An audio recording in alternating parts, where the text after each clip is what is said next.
उससे अपने आप को अलग कैसे कर सकते हैं? आपने यहां पर भी कीर्तन सुन रहे थे।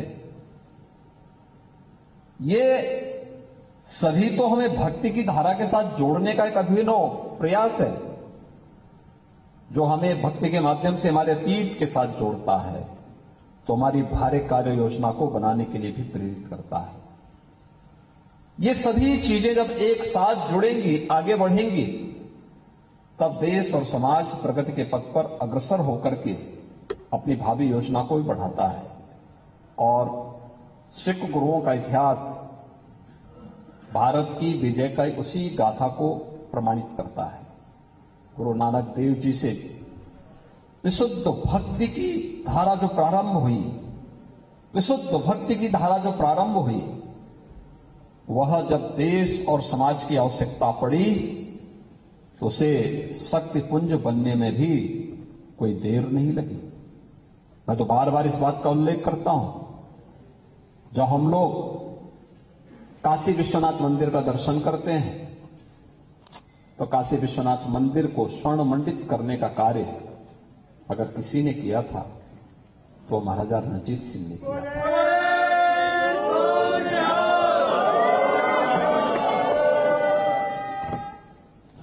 एक वह धारा थी जो विखंडन करने की थी, जिसने काशी विश्वनाथ मंदिर को तोड़ा था, और एक वह धारा थी जिसने काशी विश्वनाथ मंदिर को स्वर्ण मंडित करके भारत के इतिहास को स्वर्णाक्षरों में लिखने के लिए आने वाली पीढ़ी के सामने बहुत कुछ कहा है।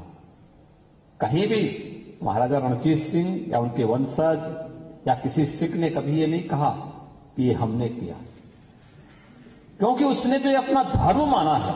और जब व्यक्ति किसी कार्य को धर्म मानता है तो उसके लिए दावा नहीं करता है, दावेदारी उसकी नहीं होती है, वो तो एक कर्तव्य मानकर के उस पथ पर आगे बढ़ पड़ता है। ऐसे ही जब हम कश्मीर की बात करते हैं, गुरु तेग बहादुर जी का बलिदान किसके लिए था? कश्मीरी पंडितों के लिए था, देश के लिए था, धर्म के लिए था। और उन्होंने कहा उस समय भी, औरंगजेब को चेतावनी दी थी, और चेतावनी इस बात की दी थी कि भाई अगर गुरु तेग बहादुर को, हमारे गुरु को तुम इस्लाम स्वीकार करा दोगे तो हम भी स्वीकार कर लेंगे। शर्त एक ही, कहने के लिए गुरु तेग बहादुर एक व्यक्ति है, आध्यात्मिक पुंज है, एक गुरु के रूप में हम सबके लिए आराध्य हैं, लेकिन उन्होंने अपने देश और अपने धर्म की उन मर्यादाओं का कभी उल्लंघन नहीं किया, और देश और धर्म के लिए, कश्मीरी पंडितों को बचाने के लिए अपने आप को बलिदान कर दिया। और आज जब गुरु तेग बहादुर जी की बात आएगी, सिख गुरुओं की बात आएगी, गुरु गोविंद सिंह जी महाराज की बात आएगी, गुरु गोविंद सिंह जी महाराज के 4 साहबजादों के बलिदान की बात आएगी, तो ये सभी कार्यक्रमों के साथ जुड़ना हम सब के लिए इतिहास के उन गौरवशाली क्षणों के साथ साथ इतिहास की उन गलतियों के परिमार्जन का भी एक अवसर प्रदान करता है, जो एक साथ मिलकर के जब हम आगे बढ़ेंगे तो एक साथ मिलकर के आगे बढ़ने की परंपरा देश को विकास के पथ पर अग्रसर करके फिर एक स्वर्णिम पथ पर अग्रसर करेगी। और आज राजभवन का एक कार्यक्रम उस दिशा में एक अभिनव प्रयास है। मैं इसके लिए राज्यपाल महोदय का हृदय से आभार व्यक्त करता हूं कि उन्होंने बड़ी सहृदयता के साथ पंजाबी अकादमी के इस प्रस्ताव को स्वीकार करते हुए आज गुरु तेग बहादुर जी महाराज की इस पवित्र 401वें प्रकाश पर्व को इस भव्यता के साथ यहां पर आयोजित करने के इस कार्यक्रम में स्वयं भी अपने व्यस्त कार्यक्रमों से इस कार्यक्रम में वे स्वयं भी उपस्थित हैं।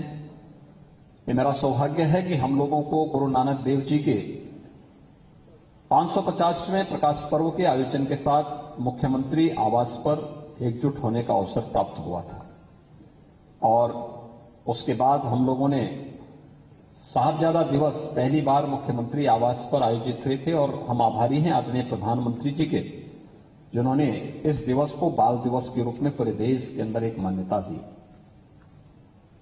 लखनऊ में हमारा याह्यागंज का जो गुरुद्वारा है, गुरु तेग बहादुर जी की स्मृतियों से और गुरु गोविंद सिंह जी महाराज के बचपन की स्मृतियों से जुड़ा हुआ है। मैं स्पेशली पटना गया था, मैं पटना साहिब के दर्शन करने के लिए कि किन परिस्थितियों में उस कालखंड में भी कैसे गुरु गोविंद सिंह जी महाराज का जन्म वहां पर होता है, कैसे बचपन में उनको वहां से उनकी सवारी लखनऊ में आती है, अलग अलग स्थानों से होती हुई फिर निकलती है और आज भी स्मृति हमारे पास जुड़ी हुई है। और जब आज यहां पर हमारे श्री सिंह साहिब अकाल तख्त के जत्थेदार सरदार हरप्रीत सिंह जी यहां पर आए हैं और सिरसा जी भी हैं, मैं इन सबसे ही कहना चाहूंगा, उत्तर प्रदेश में बहुत समृद्ध परंपरा है, बहुत समृद्ध परंपरा है। गुरु नानक देव जी से लेकर के गुरु गोविंद सिंह जी महाराज और उसके उपरांत की सिख परंपरा में जो भी यहां की उस परंपरा के साथ जुड़ करके जो कार्य किया गया है अभूतपूर्व है, अभिनंदनीय है। और इस परंपरा को छोड़ने बनाए रखना हम सबका दायित्व बनता है। हम सब मिलकर के इस कार्यक्रम को आगे बढ़ाएंगे, इसमें कहीं किसी प्रकार का कोई संदेह नहीं होना चाहिए। मैं आज के इस अवसर पर आप सबको बधाई देता हूं। 401वें प्रकाश पर्व का आयोजन हम सब यहां पर आयोजित कर रहे हैं। बाहर बरसात पड़ रही थी और उस समय यहां पर जब गुरु ग्रंथ साहिब जी की यात्रा जब यहां पर आई, आपने देखा होगा उस समय स्वयं ही इंद्र भगवान भी कुछ देर के लिए थम गए, एकदम शांति हो गई। और जब यात्रा अंदर प्रवेश कर गई तो उसके बाद फिर इंद्र भगवान ने अपना कार्य भी शुरू किया। हमारे यहां तो हमेशा किसी भी पवित्र कार्य के पहले था कि भाई कहीं किसी सरदार बलदेव सिंह गोलक को जल छिड़कने की आवश्यकता नहीं पड़ी। ईश्वर ने कहा कि चलिए हम पहले ही प्रसाद से सब ठीक कर लें। आपने देखा होगा सब कितने दिनों से हम पर इसके इंतजार कर रहे हैं, लेकिन आज ये कार्यक्रम यहां पर होना था। लखनऊ में बारिश होनी शुरू हो गई, कितनी शानदार बारिश हुई है, मौसम भी खुशनुमा हो गया और हम इस अवसर पर यहां पर इस आयोजन के साथ आयोजित कर रहे हैं। कहीं कोई भय नहीं, कहीं कोई चिंता नहीं, हर ओर उत्साह है, उमंग है। इसलिए क्योंकि ये परंपरा हमारी अपनी परंपरा है, इस परंपरा के साथ हमारी संवेदनाएं जुड़ी हुई हैं, हमारी भावनाएं जुड़ी हुई हैं। लेकिन क्या इस प्रकार के आयोजन हम ननकाना साहिब में कर पाएंगे? क्या काबुल में कर पाएंगे? क्या किसी ऐसे स्थल पर जो देश भारत से अलग हो गया, क्या उन क्षेत्रों में संभव हो पाएगा? बहुत कठिन है। और इसलिए हम सबको इस बारे में ध्यान रखना होगा कि सिख गुरुओं का जो बलिदान था वह देश और धर्म दोनों के लिए समान रूप से था और वो हमें निरंतर एक नई प्रेरणा प्रदान करता है।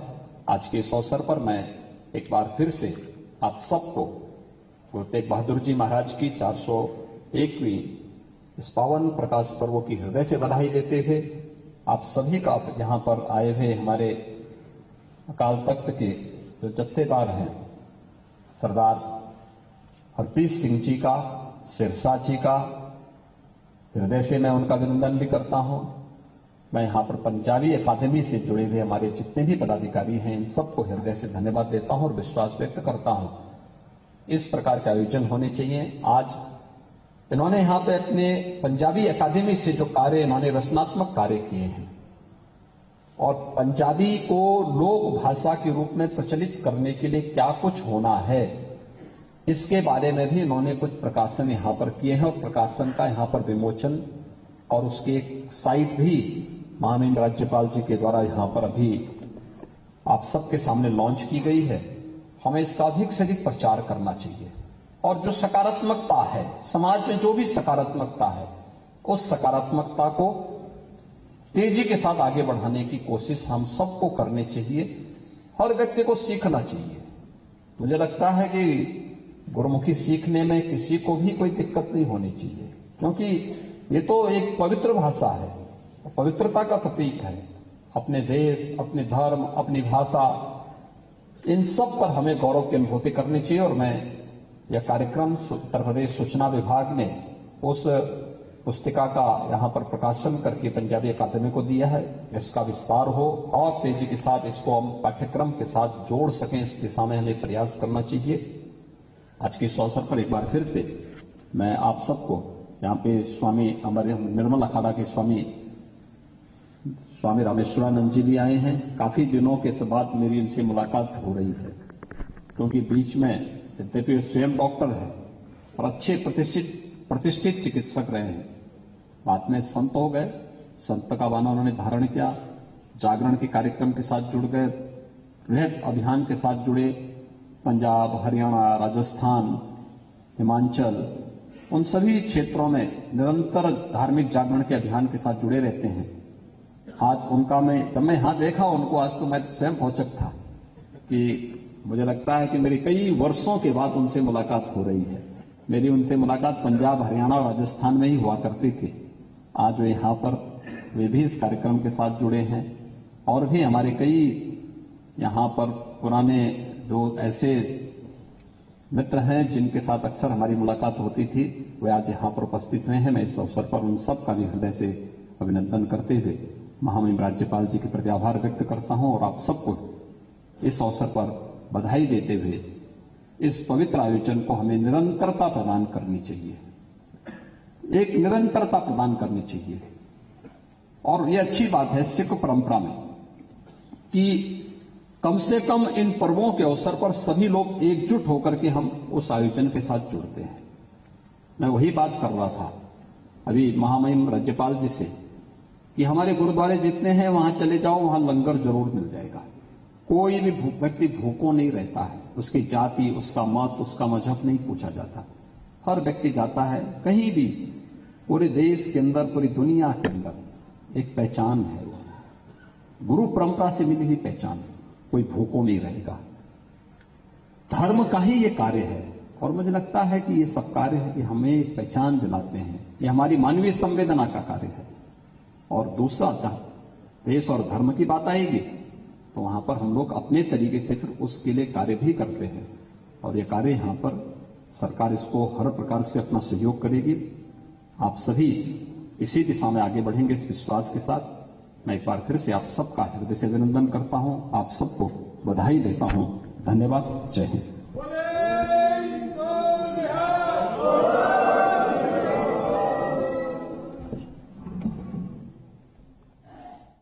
4वें प्रकाश पर्व पर सभी को बधाई और शुभकामनाएं दी हैं। मुख्यमंत्री आवास पर कार्यक्रम का आयोजन किया गया है। भजन कीर्तन का भी कार्यक्रम रखा गया था, जिसमें मुख्यमंत्री योगी आदित्यनाथ के साथ राज्यपाल आनंदीबेन पटेल शिरकत करने के लिए पहुंची थी। तो गुरु तेग बहादुर के बलिदान की बातें भी उन्होंने लोगों को बताई, उनके बलिदान को याद किया। तो राजभवन में विशेष तौर पर कार्यक्रम रखा गया था गुरु तेग बहादुर के 400वें प्रकाश पर्व पर।